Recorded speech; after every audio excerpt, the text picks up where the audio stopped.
She wasn't having that shit at all. Yeah, man. And they got a little casino on a resort, so I don't gamble, so I ain't really got much to worry about it. My wife gonna be trying to tear that thing down, boy. I hear you. The nickel slot machines. You're right. The nickel slot machines be adding up. She was like, "Oh, how much should we bring?" I said, I'm just gonna give you $500 to go ahead and gamble with, because I ain't even gonna play these games. I ain't even gonna pretend like whatever, because we not gonna do this. Oh, Travis is in the chat. What's going on, Travis? Hey. Travis, you riding on a donkey right now while you typing? Hey, he can watch it from his phone. Travis riding on the back of a donkey out there in Arizona. About to fall off the edge of that cliff out there at the Grand Canyon. Hey, Miss Peavy. Miss Peavy made it tonight. Yay, Miss Peavy. Hey, Denise Ham, how you doing, young lady? All right, let me turn my phone off so I won't go crazy. I sent Miss Ham Jason a video earlier of her, one of her people at a wedding. This joker was a groom. He was the first one out when they started playing the music. This joke came out dancing, throwing flowers out of his jacket. I mean, he was. Is that a cat that I see behind you? Yeah, man. Don't never want to be around me. All of a sudden now, I leave the door open and forget. Now she want to come and hang out. Oh my God, bless your heart. The cat knows what's up. Yeah, she be petrified of me half the time. The cat in the background. Are we live? Right. Travis said Grand Canyon is Thursday.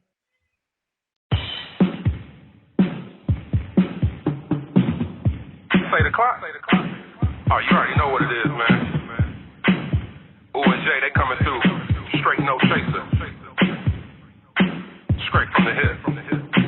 Straight from the hip, don't need no scripts, just need a microphone. My man Coach Boo gon' take you to the entertainment zone. They got the stats, the this and that to keep this show on point. And when we're done, we have some fun and rock this funky joint. So if you will, sit back and chill, give us a chance to show ya. If one of y'all would like to call, we'll talk just like we know ya. We take control, then start the roll, and then there ain't no stopping. It's time to dip straight from the hip. Hey, yo, let's get it poppin'.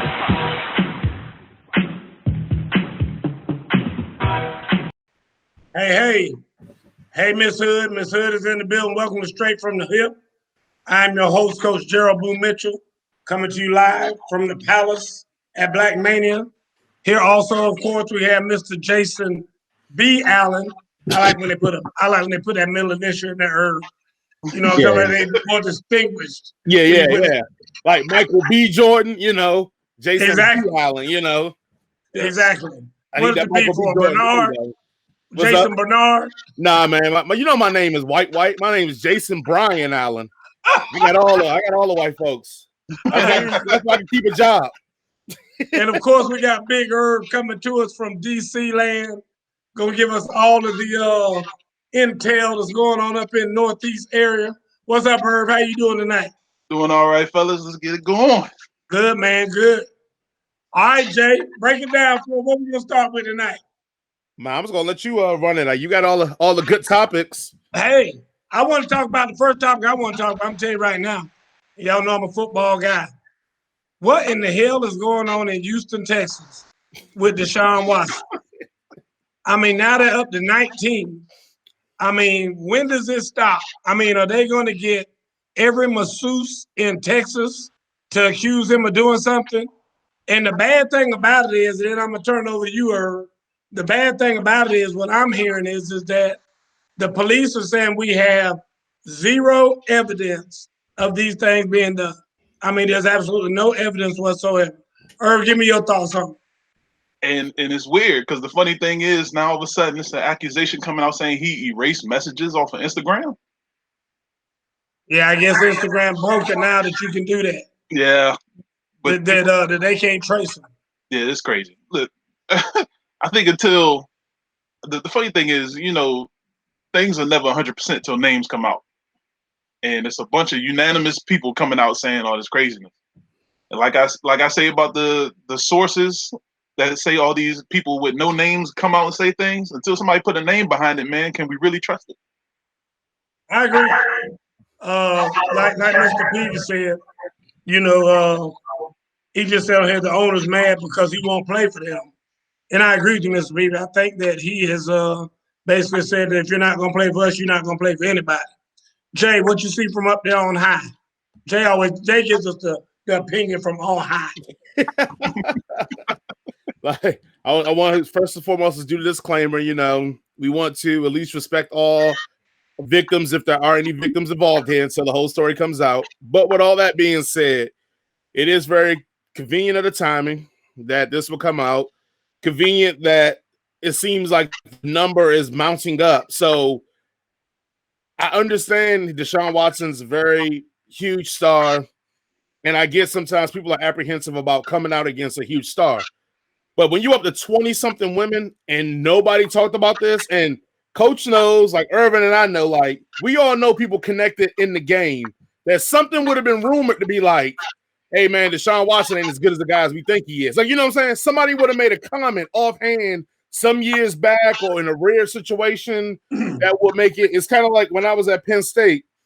People knew about Sadusky being a fucking weirdo and a creep. Like, that was known.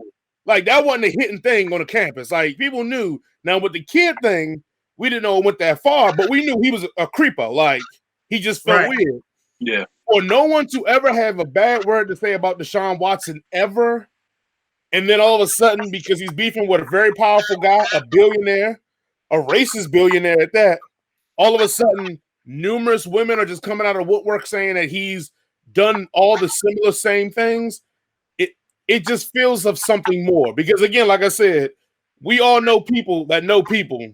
And if this would have came out, we'd have called our people and they've been like, yeah, it's always been people been talking about Deshaun, like, but nothing. No one's ever said anything bad about him. Like that, I never want to discount any victims, but that's harder for me to stomach when it's not even an underground rumbling of Deshaun being like a bad dude or illegitimate dude. So for me, I'm gonna wait and see. But again, like I said, it just feels like it's manufactured smoke that wasn't there before. Once again, I'm gonna say that's the difference between Jason's on high version and my down low version. From the street level down here where I am, I just said, hey, this ain't nothing but some bullshit.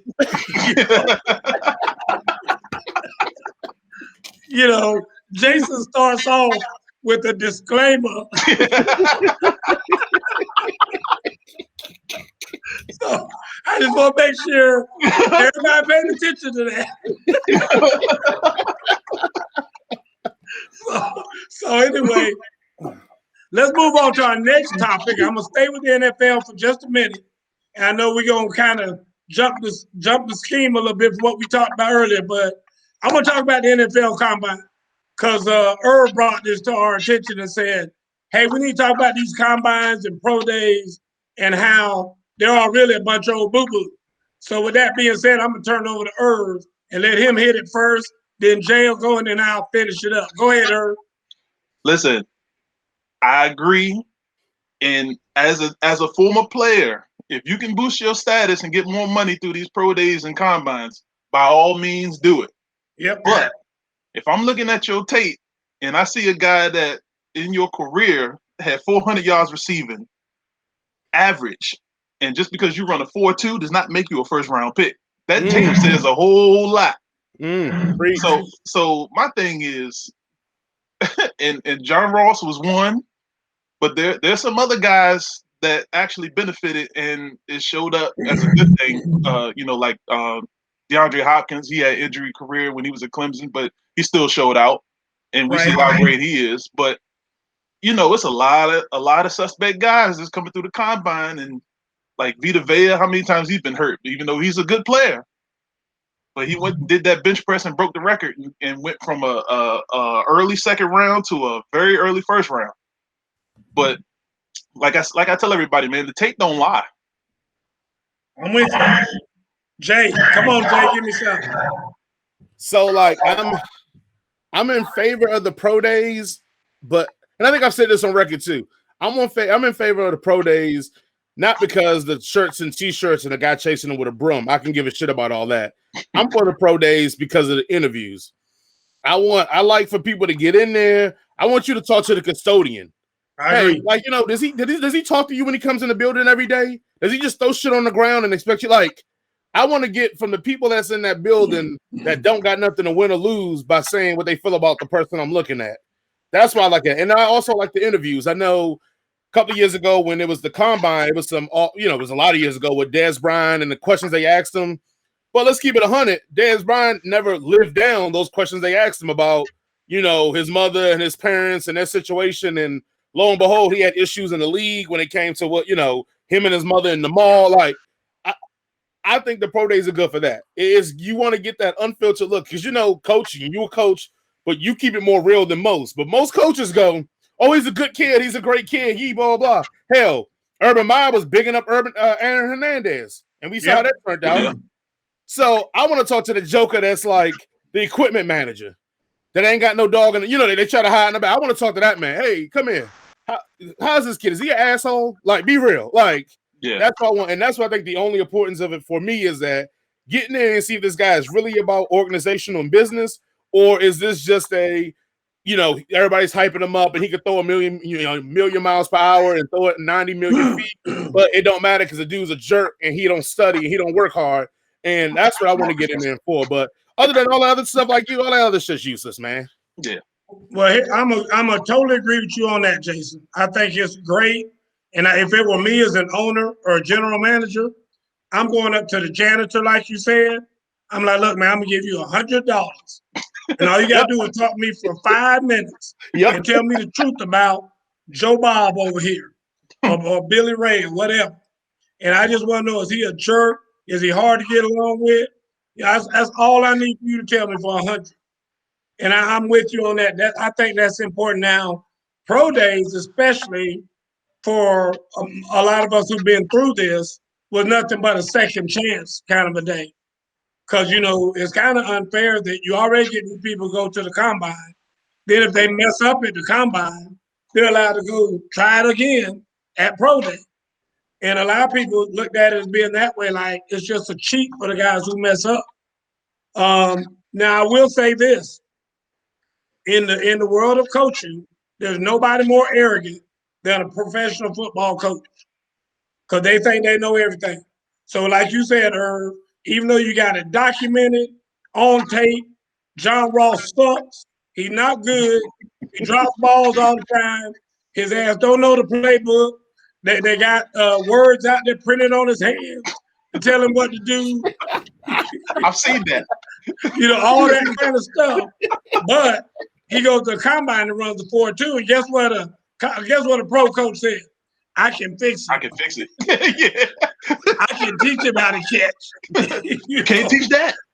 They didn't know what they were messing with. They didn't know what they were working with. Give me, 6'2", 210, 4.240. I can make him work. And I'm telling you, that's what it is. I mean, the arrogance comes from that. For the most part, I think you guys are right. And I would love to see somebody give me some, they got all these damn people that get all these damn dumbass stats and all this other stuff, highest and all this other stuff. Give me something that says all the people who choose just off of tape, show me what their records are versus the people who go by combine stuff when they're seeing all this whole bullshit and then they're trying to pick people based on that. Well, here's a question. Let's I guess let's throw it in reverse then. Could a pro day be useful or a combine be useful for perfect example, Mac Jones for Alabama?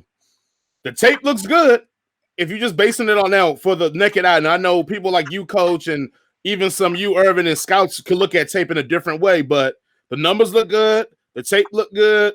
He ain't never really got hit. He like all the stuff that we would look at for tape for the eyeball test looks good.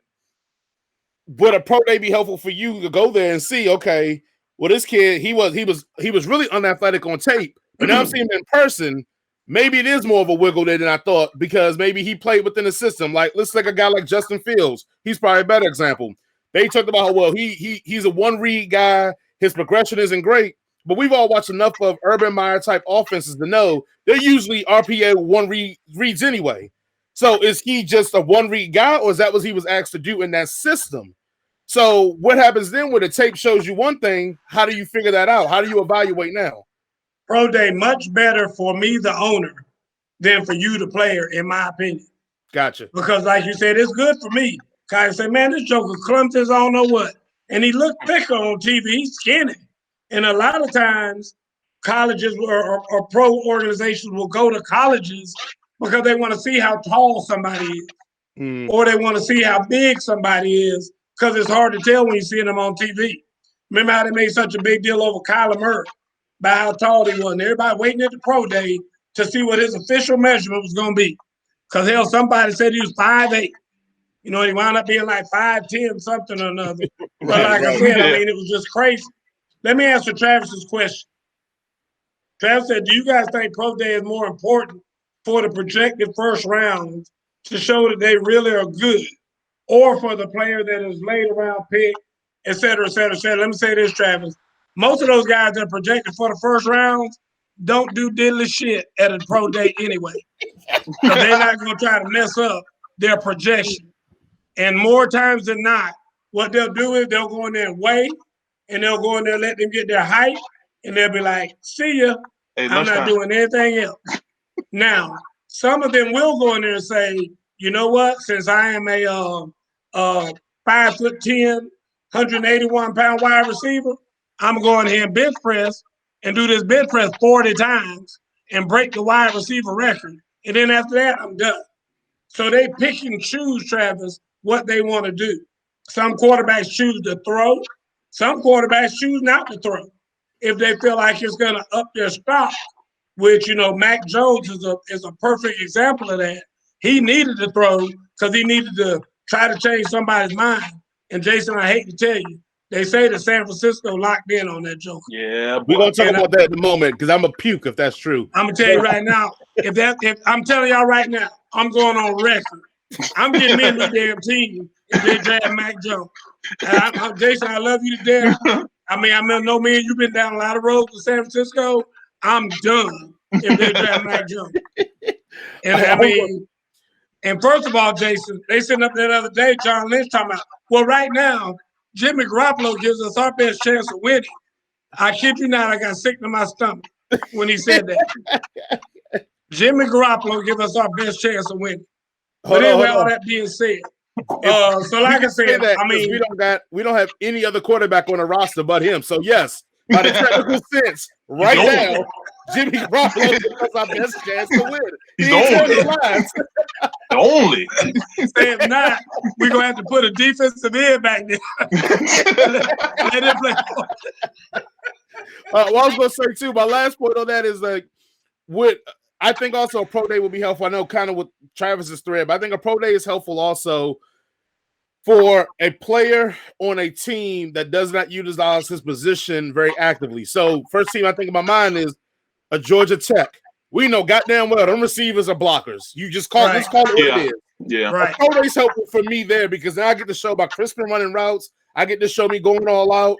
I would even beg for them to get defenders on me so I can show that my separation is good, etc. Because those are things I probably weren't allowed to do under Georgia Tech's triple wishbone option bullshit system. I agree. So I would say that's where pro day will come in. I think and healthy will be helpful is where, hey, my team runs the ball all the time, 3 yards in a cloud of dust. I want to show you I can do more than just block. But I can say this too, and I mean, you know, there's other things other than just the pro day and the combine. God, there's a lot of private workouts that go on out there. Yeah. I mean, that's the purpose of you having a scouting organization on your team. And those scouts are getting on jets and flying here. Oh, I got to go look at this wide receiver in Atlanta. I got to go check out this DB in Maryland. You know, I got to go, there's a guy up in New York, some offensive lineman they want me to go look at. And they do that. And, you know, like Bill Belichick and New England Patriots, they take a lot of pride in their scouting organization. Supposedly they have one of the best scouting organizations in the league. They go out there and find these nuggets. So when you get around the 5th, 6th, 7th round and you're hearing names you never heard before, it's like, their scouting crew found this kid who, you know, is a 6'8". You hear him even on TV. They're like, "Oh my God, who is he? Do we have a card for him?" Right. Yeah. I mean, and does it's anybody know anything crazy. about that guy? And it's crazy because he's on video and pictures going to all these little small black schools, finding all these little gems. There you So go. that's and a that's my fact. point. So that's another piece of it. I don't want everybody to think that if you don't get to go to the combine or get to do pro day, you don't get a shot in the NFL. That's not always the case. Now I will say this. Let me give a shout out to J.C. Horn because his dad Joe Horn and J.C. Horn had a hell of a pro day. Mhm. I mean, you know, say what you want to say about him. He had a hell of a pro day. I'm gonna give another shout out to Josh Imator Bebe, Yeah. who's a kid that I've trained. He came in the gym this morning. And I said, "Have you had your pro day yet?" He said, "Yeah, coach." But I was a little upset. He said, "I didn't do as well as I knew I should have done because they changed the things around a lot." But the guy did a vertical jump of 46 inches. Yep. Woo. Yep. Now, he was planning on doing 50. Woo. But he said, "Coach, I didn't get but 46. I said, "But 46.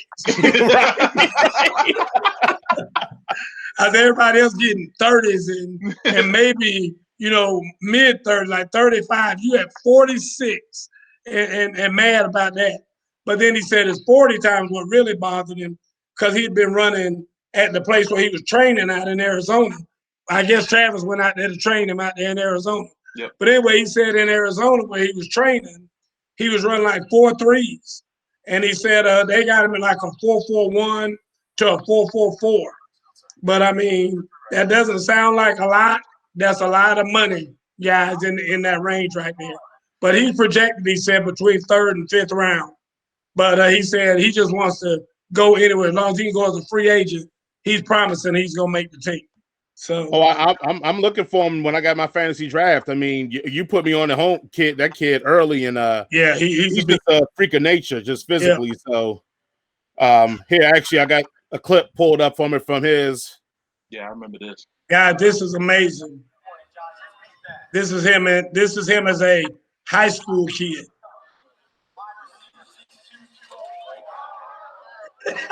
That's crazy.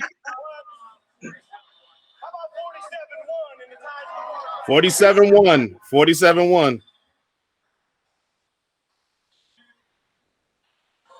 Look at that. Look how long he stayed up there. That's scary right there when you see it in slow motion. Yeah. Because you're like, at that point when he got to his highest, if he started doing his arms like this, he might have started flying.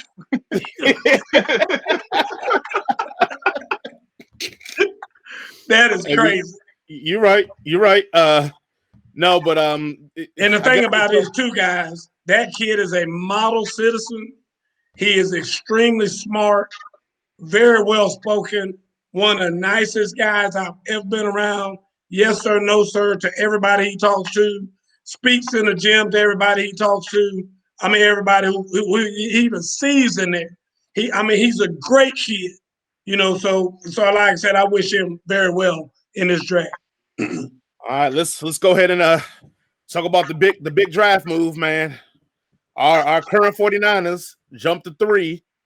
Now I know we got different opinions on this one. Uh-oh. So I'm gonna let Coach go and get his shit off. Then I'm gonna go, and then we'll let Irvin decide. I don't have a horse in the race on this one. I'm gonna let y'all talk on this one. That's what I'm saying. We're gonna let Irvin decide who he sides with. Here's my thing right here. All right, speak your mind. They moved up to 3. And everybody's saying they moved up to 3 to draft a quarterback. And my whole thing is that, you know, outside of Trevor Lawrence, maybe, who they're saying is a generational quarterback, everybody else doesn't show me anything different from Sam Darnold or Carson Wentz or any of these other scrubs that everybody blew up in the beginning and didn't make the cut in the NFL. I mean, so to me, to move up and to spend 2 first-round picks to do that, I'm like, guys, I don't agree. I mean, unless they know something that I don't know, like they're really moving up and they're going to get some super stud running back or some edge rusher or something other than a quarterback. Because all these quarterbacks, I mean, I know there's a lot of talk. The guy from BYU, and Mac Jones. But again, I'm seeing the same thing when Josh Allen, whatever name, Sam Darnold, all those quarterbacks came out that same year, and I'm seeing the same thing. Even Justin Fields, like Jason just said, I love Justin Fields to death. I hope he cons the NFL out of $40 million on this contract. I don't think he's going to be in the league no more than about 5 years. I don't. And so I didn't like it. But go ahead, Jay. So at first, when I heard it, Travis put it on our text line. I lost my shit. I'm like, 3 first rounds and a third for next year. And I'm like, that's crazy, blah, blah, blah. So after I had a moment, to decompress, like you said, I like to go high. After I got a moment to decompress and go high, I thought to myself, I said, all right, 2 things. One, you would agree with this, coach. We probably can't win a Super Bowl with Jimmy Garoppolo. You agree with that. So that's 1. 2, they said the quarterback class for next year ain't looking great. So if you did keep Garoppolo this year, you go into the draft next year, you're probably going to have a good draft pick if Garoppolo stays somewhat healthy, because he does technically win games when he is healthy with us. Yeah. So we wouldn't be high enough to take a blue chip quarterback. And then we're going to let him go. Then we got to start with a rookie with a team that's already kind of quasi ready-made. We re-signed all these offensive linemen. We got our defense back intact, X, Y, Z. So I thought to myself, I said, okay, if the guy they pick hits, let's say this guy's a top 8 quarterback. They hit him, and let's say by year 2, he's the top 8 quarterback. He's better than Garoppolo, so you upgrade it. Those 2 first rounds that you're losing, because they still have their whole draft this year. They didn't give up much in this draft at all. So they're going to get a lot of guys on rookie contracts so they can sit behind people. You hit on the guy, that is worth 3 first-round draft picks if you can hit on the guy with the roster we have now, because majority of our guys, except for our secondary, are under contract. Bosa will be up in 2 years. Fred Warner's extensions looked at this year. Most of these guys are under contract. So if you hit the guy, it wins. The problem is, like you said, if you don't hit the guy, what happens then? The Niners are terrible at drafting first-round draft picks anyway. So Solomon Thomas, we can go through the list. Reuben Foster, so most of those guys didn't even make the team. We're better at drafting 3 through 7 than anything. So those first-round draft picks, pending again, if Garoppolo was our quarterback and stayed healthy, will be lower draft picks anyway, that we probably going to blow anyway. We might as well, if we're going to blow a first round, I'd rather you shoot for the Super Bowl than actually stay where you are knowing you can't win it. So in that thought process, I was like, hey, I'm going to roll with it, because if you hit on the guy, you probably are in the Super Bowl, or you have a contending team for the next 7 to 10 years. You miss on the guy, you just reload and you try it all over again. You get a free agent or you do whatever till you get it. Kirk Cousins will be up, since he loves Kirk Cousins so fucking much, which I don't know why. And why I'm not even going to get into that because it's going to make me puke again. The point is, if you miss on the guy, he'll be on a rookie contract. You can still sign a free agent, and you'll get Jimmy Garoppolo's $27 million off your books. So you'll have money in cap room to do what you need to do. So that's why I wasn't upset about it after I calmed down. But you got to hit the guy. That's the problem. They got to hit the guy. Just let me finish up. The ability to do that. Just let me finish up by saying this. Jason has been performing CPR on my love for the 49ers for years now. Yes. Because, Jason is as loyal as it comes. When he's loyal, he's loyal. So, I didn't look back on it. Once again, street level, high level. I looked at it, I said, you know what? That's some bullshit. I didn't think about it anymore. I was done. I went to channel and started watching Little House on the Prairie. I was done. What did you watch the other hand prairie for? Would you miss Travis? You want to see some Travis? You missed him? You started watching Little House? I guess. Jason, on the other hand, said, well, wait a minute, let me think about this. I didn't have that moment. That moment never came to me. So Mr. Butler says, scoring update, South Carolina women's basketball 52, Texas 34. Final 4, here we come. So Travis Amateur Baby went to USC, Southern Cal, not South Carolina, the real USC. Ooh. And he played wide receiver. And now he went as a grad transfer over to Illinois. So that's where he is now, is at Illinois. Or where he was. He's gone now. You better not take him in our Dynasty Fantasy draft late. You better not take him. I already put dibs on that. You better walk that off, Travis, because that's why you're asking.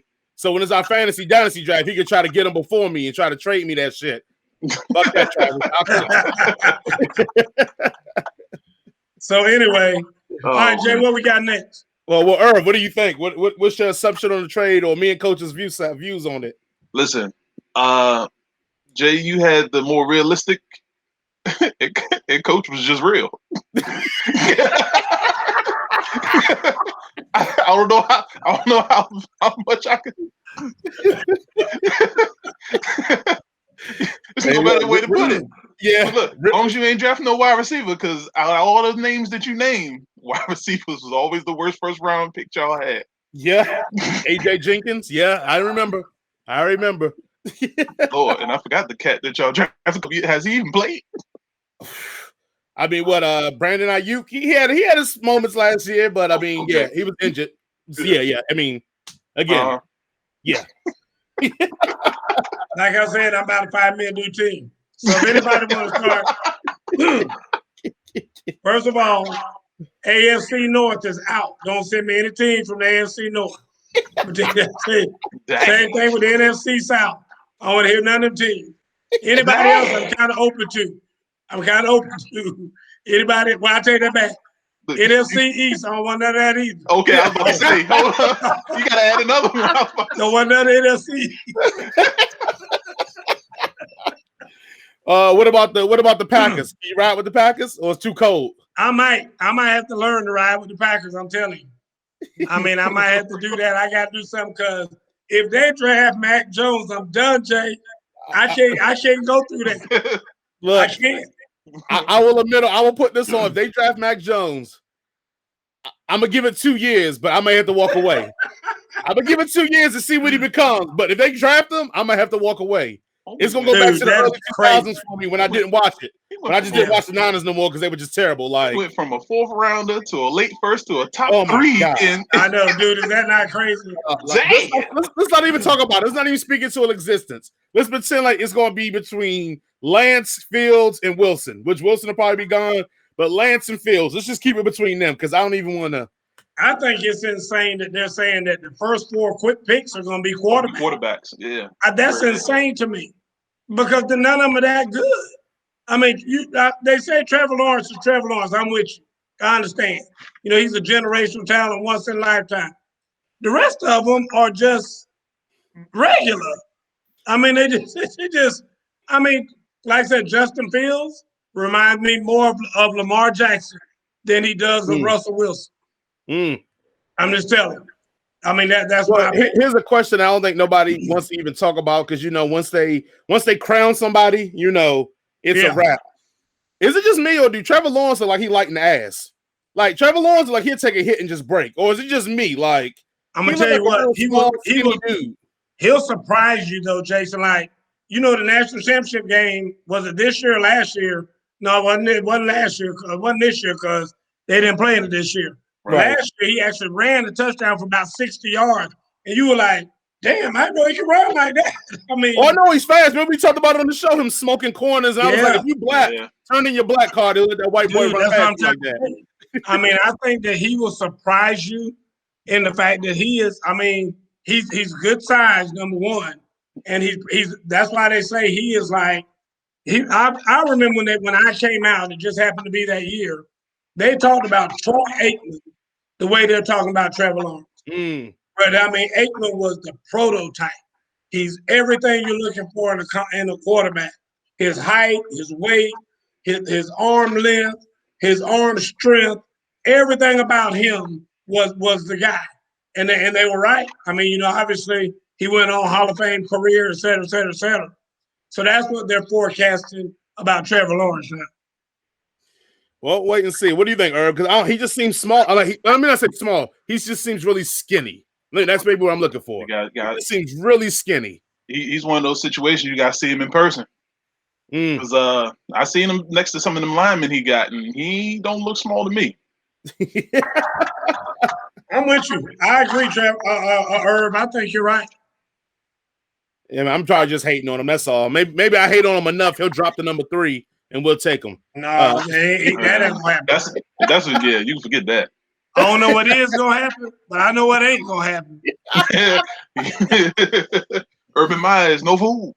Hey, well, y'all want to, since we're already on some college basketball, you want to talk about the girls, the Baylor game, the ending of the Baylor game? Yeah, man. Talk about that first. Here, let me go pull up the clip here. I don't know if Irv, if you want to give us the play-by-play on the final possession here, and I want to hear from everybody on this. Miss right, Phoebe, Miss Ham, I want to hear from everybody on this. All right, as you I can want to know if see, this is a foul or not. they got damn near 20 seconds left on the clock. Let's see, tick tock, tick tock, tick tock, tick tock. They ain't got no play. They ain't got no play. Now you looking for a bailout. You ain't getting that call. Now look at it in slow motion. Show the slow mo tape when they show it here in a minute. all right, it's coming through now. Watch this. Man, Clear foul. elbow hit in the eye. Clear foul. But do you think any ref has any position? Like, I don't see the sideline, the border. They want to go on the sideline. In that type of play, as a ref, you're not supposed to stand right there underneath the basket. Okay. You got one that's on the sideline. You got one that's in the corner on the baseline, and then another one that's where they inbounded the ball. So the best angle is the referee that was behind them. So normally they do make those calls, but the way that they were refereeing the game, they was not calling that. There was no way for them to call that. Here's my thing. Let me just say this. This is what bothers me about fans. This is why I hate most fans. Damn it, which way do you want it? Because if the referee had made the damn call, you'd be like, oh, you don't have to do that. You let him play. You don't make that call right there, and you determine the game. Do you want him to make the calls, or do you not? Because half the time people out there saying, let him play. Yeah. Let him play, ref. Golly, you can't be calling everything. Let him play. And then when something like this happens, you're like, oh, man, that was clearly a foul. You got to make that call right there. What do you want? I mean, you can't have it both ways. And the crazy thing is, don't nobody want to talk about all them free throws that Baylor missed early in them games, though. In the game, though. Don't do it. See, we already talked about that. We already talked about that earlier. Anytime I see somebody complain about a referee, I told 100 coaches the other night I had to do a speech for. I said, I don't want to hear you telling me about a referee had one call that cost you a game. Because I said, very seldom does a referee cost somebody a game. That right there, like you said. Let's talk about all the missed free throws. Let's talk about probably a lot of switches that you missed on defense that gave people wide open looks. What about all those things that you did that caused you to be in the position where you had to try to win the game on the last play of the game? I'm not trying to hear that. And UConn left the door open. They missed more free throws than they did. Well, and I think it goes to, and it's something that, Irv, you said before many times, like, only thing you want from referees is consistency. That's what you want. You want consistency in how the game is called. 100%. In that situation, one, it's last seconds coming down. Most refs are more going to swallow the whistles anyway because they don't want to be them a factor in the decision of the game. You're right. Baylor didn't come out with any aggressive set. It looked like their set was just trying to get to low post. When they couldn't get that, they scrambled. You're exactly right. Like you said, old girl wanted going to the hoop. I'm not saying she looked for a bailout call going to the hoop, but I think when she got to the hoop and saw that it was very unlikely that she was going to get a clean shot off, I think she looked for the bailout call in that situation rather than I would have liked to see her be aggressive and lean into them and try to get the shot up rather than she kind of more faded away, which, again, I'm not letting the ref off the hook, but it looked like you were trying to avoid the contact in the hope that something would get blown, where I think if she actually would have took it in there hard and kind of tried to put it up there, she probably would have been more likely to get the call because of the aggressiveness. But even within, that's hard too, because those guys, besides them leaning with their arms, and that's what did all the contact, they pretty much were in there. They had their position. So at that point, I mean, like you said, like Irv said at the beginning, when you come out and your set looked that ugly, like dribble, at that point, I mean, you're praying for something more than what you got. You didn't prepare for nothing, so you're praying for something. I like Ms. Peavy's comment. If the refs were consistent with the calls all night and hadn't called that all night, You can't call it when the game is on the line. 100%. I agree, Ms. Peavy. Now, very well said. Where Baylor lost is when their number one defensive player, Dee Richards, shout out to her because she had a situation early in the season that she came back from. Once she got hurt, Baylor lost that game. Because she was shutting down their top scorer, and as soon as she went out with a hamstring injury, UConn went berserk. I hear you. Well, here Kim Moke, here Jason found it. Oh, boy. Come on, baby. Now joined with head coach Kim Mulkey. Our first question will come from Lindsay. Lindsay, go ahead. Hi, Kim. Lindsay Schnell from USA Today. Tremendous season, first of all. What did you draw up in the huddle? And what did you see when Dejanay drove the ball from where you were standing? What did you see? I was surprised they didn't call a foul. Then write it like that. You don't need a quote from me. I've got steal shots and video from 2 angles. One kid hits her in the face and one kid hits her on the elbow. And she was one of the options, if you're wanting to know what I drew up. One option was for Nalissa, and the second option was for her. Our next question will come from Mandy Knight. All right. Irv, what do you think about that? One, is she just copping a plea, or you think it really was drawn up that way? That's bullshit.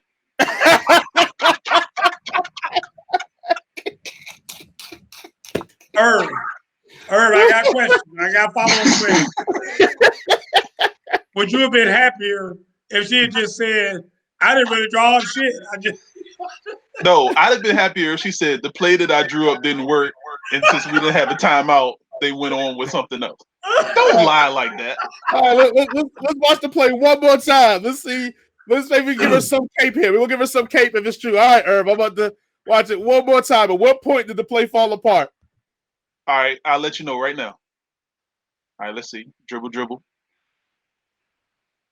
All right, boom. Look for the post. Right there, she tried for the post up. Boom, play's over.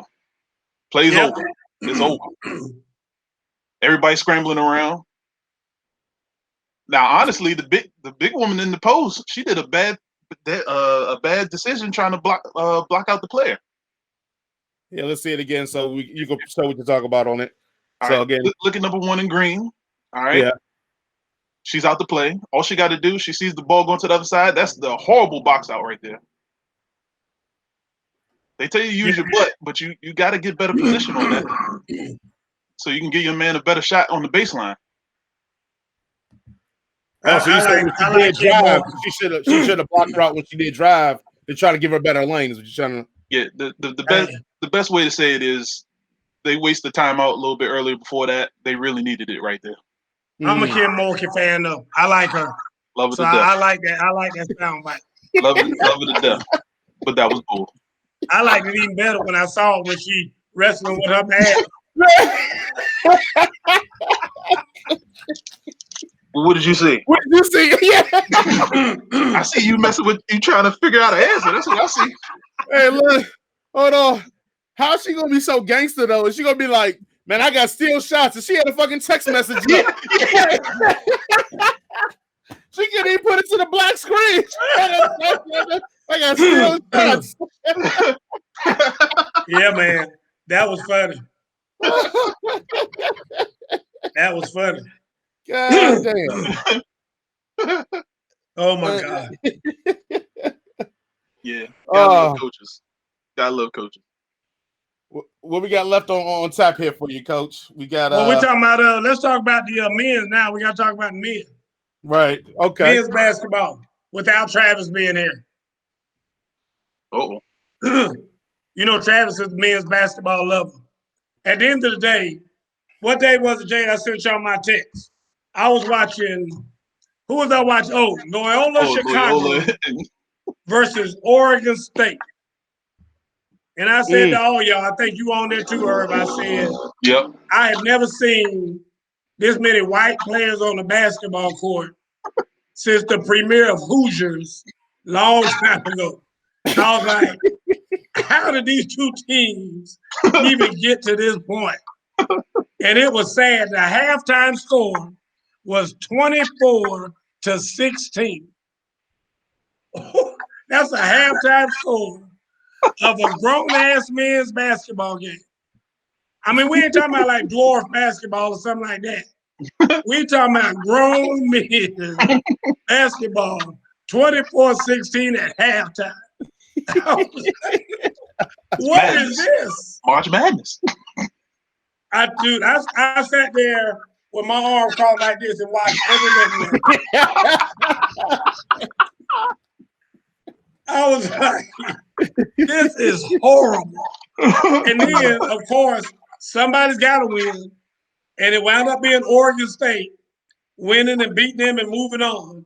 And thank God they're out of it now, because I'm just like, dude, I mean, when I saw that game, and what really resonated with me about how bad Oregon State must be, because they were a number 12 seed anyway.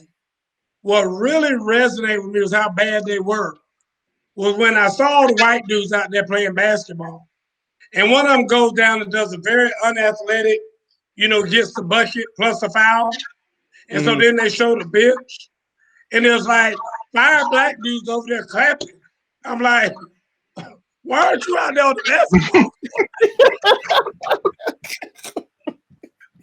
I mean, I'm just like, what? What is going on here? I mean, it was bad. It was bad. Irv, I'll let you take. I know you're the basketball guy. You said it all. It's bad. Like we were trying to get Travis to say something last week.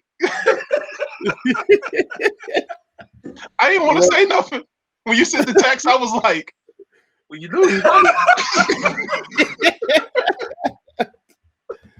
Look, I'm finally glad Coach is coming over to the dark side. It's been a long journey.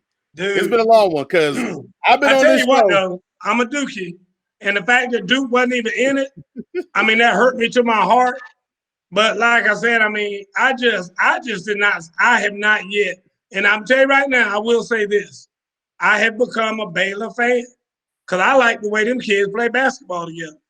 I mean, the Baylor men's team, I've watched them a couple games now, and I've become a fan of that team because I just like the way they're out there playing. And they're scrappy. They play very good defense. They're big-time three-point shooters, all that stuff. I will say this. I did get a kick out of Charles Barkley from Auburn was riding hard with Alabama. Yeah, it was. And he said if Alabama actually made it to the Elite Eight or maybe it was the Final Four, he was going to put on a houndstooth hat, just like old Bear Bryant. Charles Barkley's going to have a hard time going back to Auburn. I can tell you that right now. Because he was the biggest Bama fan. He was up there hollering about Roll Tide and everything else. Ooh, that's sacrilegious. I know, dude. It was crazy. I saw a clip on that today because they had in the headlines about The Rock. The Rock made some kind of promo for a movie or something called Black Adam or something like that. Yep. And he said, and Charles Barkley, being an Auburn grad and rooting for Alabama, I don't have anything for you or something like that. And so they joked about it, and Barkley said that he used to be The Rock's stunt double. So anyway, but like I said, it's been fun, and it is what it is. I understand that college basketball, college sports, college football brings out, I believe, a whole lot more it just brings a whole lot more emotion out of people, I believe, than the pro game does. And but this March Madness to me, I mean, we next I hear you, Miss Peavy. Just only your dad and your brothers. I think the next time we come on here, we need to talk about it. There needs to be an asterisk besides this college basketball season. Because you're going to mess around and have Gonzaga or somebody like that win it or whatever the case may be. And to me, to go through that with no Duke and barely a North Carolina, I was so saddened by that North Carolina team I saw earlier. But I mean, just no real dogs out there. Even Kansas. Kansas is always a dog in the tournament. Yep. You know what I mean? The ACC was trash this year. I mean, you know, when you have that many Pac-12, dude, anyway, y'all know what I'm talking about. Look, I'm just telling you, you finally came to the dark side this year. Yes. Because, you know, that's why I only talk college basketball on the show. Because, you know, I think it is garbage. And I know you like to be like, oh, it's this year. No, it's been that way for a while. Because all the best players and athletes, they go after 1 year. Like, and me and Coach, you talked about it. I think it should be a rule. The NBA and the NCAA, they need to get together. And they need to be like, if a guy comes or goes to college, he got to stay at least 3 years. If he don't go to college, he can go to the league or go to G League or do whatever. But if he goes to university, he got to stay for 3 years because you got to be back up college basketball. Minimum of 3. It's tough to watch, man. It is. You ain't gonna win it's bad to watch. It just it don't. But it see, don't the thing about it is, no rhythm. Like Jason saying, you got a bunch of one and dones who went to the NBA and their career gonna be over in 5 years because they weren't ready when they got there. And now that they're struggling because they weren't ready. I mean, it's the reason why you go play for Coach K for 2 or 3 years. Let him teach you the damn game of basketball. And then you know, his coaches, obviously, all the big men coaches he has and everything else. So you can thrive in the NBA. You going out there basically being a damn high school player. You've been in college for 1 year. I mean, you just yeah. I mean, dude, it's crazy. Yeah. And then the only thing that hurts my argument is that the NBA, especially this last year, has been so bad because everybody does this ISO ball. It's all ISO ball. And all the teams that actually do play real basketball, they aren't really that good because they don't got like the mega star or they're barely getting TV time. Maybe that's not that good. They're barely getting TV time. So you don't get to see real good coach basketball in the NBA on a regular basis because all the teams we see is all ISO ball. So I can't even make a good case for the NBA because if you turn on the NBA, it's damn near just one guy dribble, shoot, penetrate, a pass, and that's the offense. Like, turn it back over and go the other way. So I'm almost losing hope in basketball to a degree, man. I don't know, if Irvin, you can renew our hopes in any of these sports at this point. Listen, I've watched 9 NBA games this year. Exactly. One of them was the All-Star game, and I wish I didn't watch it. Well, first of all, I damn sure didn't watch no All-Star game, but I guarantee you, I haven't watched 9 NBA games in the last 8 years. I asked Jason. Dude, you know, I watch the game through Sports Center. I mean, that's how I watch them. Whatever they show in the highlights, that's all I see. I couldn't tell you anything about the game because I can't watch NBA basketball anymore. I can't. And it's even worse now without the fans in it. It's really hard to watch for me. Yeah. All right. I guess, Coach, you asked us who are our NBA MVPs at this current moment. At this moment. I'm going to let Irv go first because, you know, he's watched 9 games. I've watched a little bit more than 9 games this year. So I'm going to let Irv go first then. So my nominee, it's hard to put it up there because their team is in 6th place, but they would not be in 6th place without this guy. Okay. That's Damian Lillard. Damian Lillard is playing out of his mind this year. But the fact that he's in the West, I mean, they lost, I think, 17 games, but the first place team lost 12. So it's not like they're that far behind. Yeah. But with all the injuries that Portland had this year and him just going out of his mind, you know, I mean, I know Joel Embiid, Joker, and all those guys, and James Harden is playing out of their mind. They're probably going to win the MVP. But all those guys on their team been healthy. Can you imagine? Like C.J. McCollum came back the other day, dropped 50. Imagine if he played all season. Yeah, so I'm going with Dame Lillard on it. He's not going to win it, but I'm going with Dame. You know, it's funny. I should have went first because you took the guy I was going to pull. But Dame, I'm going to put Dame in a box. Like, one, Joel Embiid's been injured too much. I can't go with Harden. I hate to say it because how he started the season, like, that's kind of unforgivable for me. Showing up out of shape, not ready to play basketball. So that's going to kind of eliminate that for me. LeBron got the injury that's out. But since you're taking Dame time, I'm going to go with I know they're currently, I think they're on the cusp a little bit out. I'm going to go with Steph, man.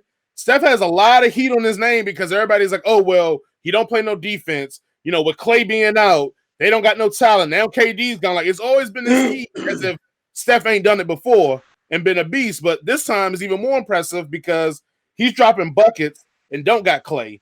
And I'm not saying he's playing any defense, but he's playing a little bit more than what he's known for giving. He's giving effort. Yes. So I'm gonna go Steph, man. Steph has been balling. I think if Steph can get the Warriors to at least get to the six seed, I think I have a good argument. But if they don't make the playoffs, it's kind of null and void at that point. But I'm gonna go with Steph, man. He's been dropping buckets all year, man. Now let me say this about Steph. When you can step 1 foot inside a half court and shoot the ball and make him at like a 40% rate, you ain't got to play defense. you shouldn't be expected to make defense.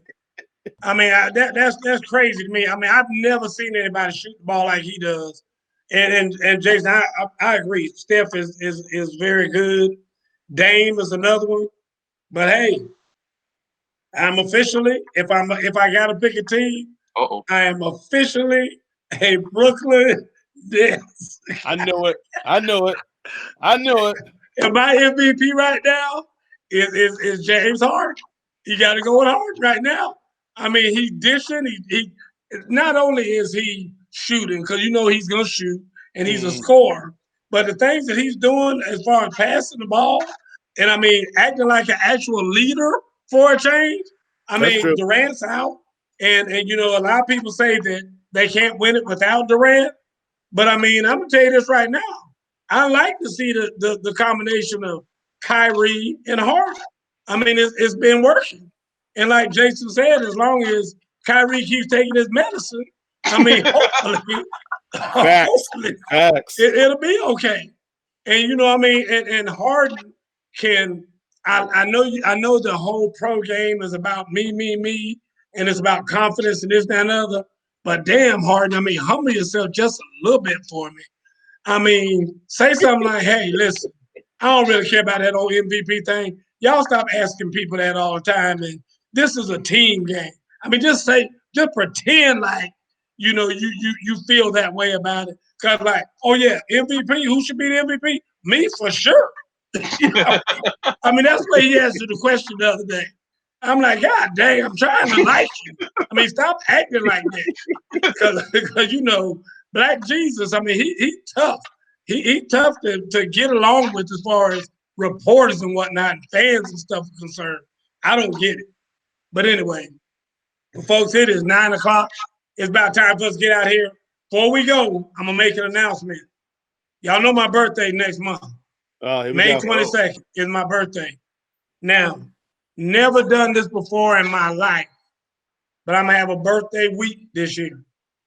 So what I want to do is I want to have some events. And one of those events, I hope Tom is still on here listening. Tom, I want to come to a movie tavern and have straight from the hip night at the movie tavern. So we're going to have, I don't know what day it's going to be. I want to come by and talk to Tom and see what day it is. But Miss Peavy, Mr. Peavy, Miss Ham, all you folks who are local, I want to see y'all there. And like I said, Irv, I wish we could get you down here. Might have to be sitting in the movie theater like this right here. So throw popcorn at the screen. So Irv can see the movie. So we're going to figure it out. But I'm going to have a birthday week. So we're going to do that one day. Another day, we're going to go ride bikes, do a spin class together. And so like I said, I've got about 4 events planned that I'm getting all worked out, and everybody get all more information about it. But I'm just putting it out there now so you guys know we're going to have giveaways, we'll have T-shirts, we'll have little wristbands that we'll give out, things like that for everybody who's there. You know, so like I said, I'm going to talk to Tom about it, and we'll get it worked out. Miss Hood, I hope you're able to be there. I know you say you'll Miss Hood says she won't be here next week because she's going to be at the beach. But me too, Miss Hood. I'll be there too. So again, guys, this is the week of May. You know, right there around that Memorial Day time. That's when my birthday always is. I'm one of them Memorial Day people who, hey man, I would love to come, but we finna do the Memorial Day thing. So anyway, like I said, we'll see if we can get that worked out. But anyway, we want to thank everybody for being here tonight. Ms. Hood, Mr. and Ms. Peavy, Mr. Butler, Tom, I hear you out there, Tom. Travis, thank you, Travis. Travis is out on the donkey. Like I said, somewhere out there in Arizona. On the trail riding the Grand Canyon, doing something that European Americans like to do. Jason headed to Dominican Republic. Travis out there in Arizona. So it is what it is. But anyway, we'll see y'all next week. Good night, Miss Francis. Straight from the hip. We'll see you all next week. Appreciate it. All right, man. Thank y'all. Thanks, Irv. This is a head cannon production. Circus production.